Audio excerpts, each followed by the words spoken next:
பாய், good night. எல்லாம் தூங்கு. காலைல மெசேஜ் பண்றேன். பாய். இதெல்லாம் பார்க்கும்போது ஒர்க் பண்ணணும்னு ஆசையா இருக்கு. அதை மட்டும் பண்ணாதே. எல்லாருமே அப்படி சொல்றீங்க.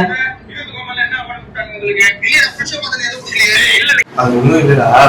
காலையில எந்திரிச்சு குட் மார்னிங் மெசேஜ் போட்டு அந்த மெசேஜை பார்த்துட்டா 10 நாள் 2 வாட்டி பார்த்ததுக்கப்புறம் அவன் திரும்ப கால் பண்ணிடக்கூடாது. நான் அடுத்த மெசேஜ் போட்டே இருந்தா இருந்தாலும் அவன் கால் பண்ணுவான். ஏன் எனக்கு கால் பண்ணு, ஆஃபீஸ் கிளம்பிட்டு போயிட்டு பண்ணலாம் நினச்சி சமாளிச்சு ஆஃபீஸில் பிரேக் டைம் ஒரு வாட்டி கால் பண்ணி, லஞ்ச் டைம் ஒரு வாட்டி வீடியோ கால் பண்ணி நான் இங்கே தான் இருக்குன்னு கூப்பிடுறதுக்கப்புறம் ஆஃபீஸ் முடிஞ்சதுக்கப்புறம் நான் கிளம்பிட்டேன்னு சொல்லி கால் பண்ணி ஆஃபீஸ்லேருந்து வீடு 20 நிமிஷம் தான் தெரிஞ்சிருக்கும். 21 நிமிஷம் ஆச்சுன்னா ஆட்டோமேட்டிக்காக அவளே கால் பண்ணி எங்கே தான் இருக்கேன் என்னன்னா கேட்பாள். எல்லாத்தையும் சமாளிச்சு ஒரு வீட்டுக்கு வந்ததுக்கப்புறம் வந்துட்டேன்னு சொல்லி பேசுவேன்.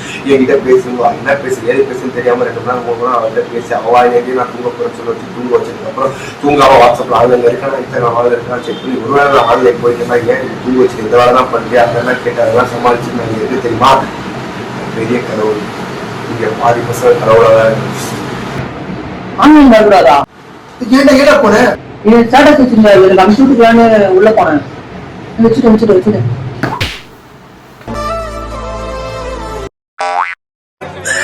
சோலி முடிச்சு.